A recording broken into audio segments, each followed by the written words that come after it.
life is overly cruel to overly self-aware men. What I mean by that is not that there's some kind of conspiracy against you, but I think it's a lot of the things that we want to do in life, the goals we want to achieve, the people we want to meet, a lot of that involves doing things that being overly self-aware usually discourages you from doing, because the risks that that you should be taking to get to where you want to go, like if you look at the stories of anyone who is successful in any of the realms that you want to be successful, whether it's business or whether it's in relationships, whether it's having a good social circle that they like, any of these things require some level of risk, and very specifically it requires you taking action on incomplete information, taking action when you don't actually have all the data that you would need, all the details that you would need to know if this is a good decision or not, a good time investment. And this is something that those of us who are overly self-aware, extremely self-aware, that's like the opposite of what we want to do naturally, because we want to look at every detail, we want to pay attention to everything, and we want to make the right decisions because we feel like we see so much, there's so much data, why don't we use it?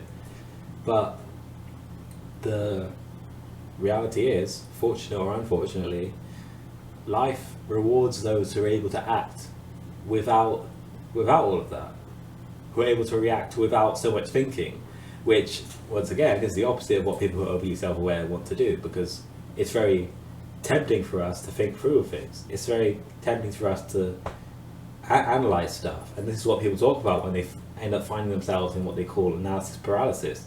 They don't want to do anything because there's so much details to go through, and most of the details are pointing at bad scenarios that could happen. It's very rare that you find details for an actually good opportunity that point to it being likely or point to it being a good investment of your time. Like a lot of the risks that we need to take, there's a high likelihood of it not going right, much higher than the likelihood of it going. There's a high likelihood of it going wrong, much higher than the likelihood of it going right, and so we end up being more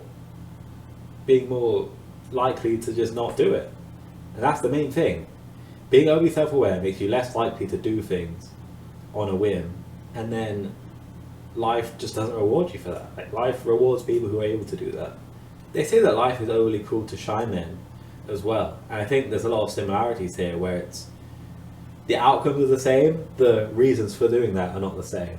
Because shy men, obviously, if you're shy, you don't want to talk to people that much, and so you miss out on opportunities to meet people who would help you in life.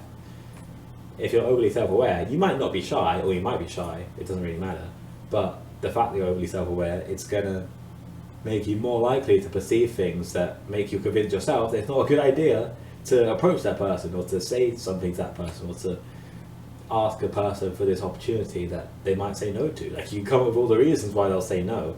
It's hard to come up with the reasons that they might say yes, because you don't know what's going on in their life.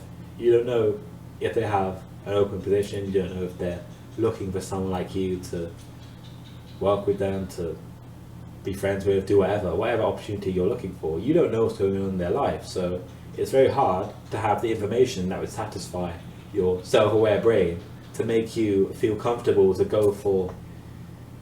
take the chance of actually speaking up. And that's the main thing.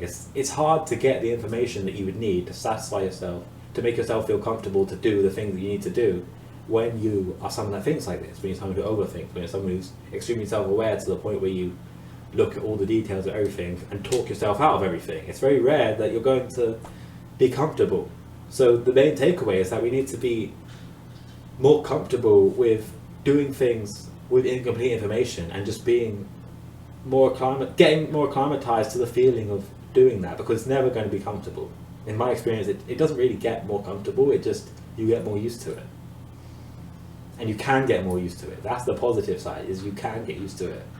The main thing about being super self-aware is that I find that we're pretty good at adapting to stuff. If we're in the situation, it's hard for us to jump into the situation, But once we're in it, because we're so self-aware, because we gather information so quickly, because we're able to pay attention to the things that are going on, it's easier to adapt. I find it's not too hard to adapt once you're in there. So let that be a positive side to this message. It doesn't have to all be doom and gloom.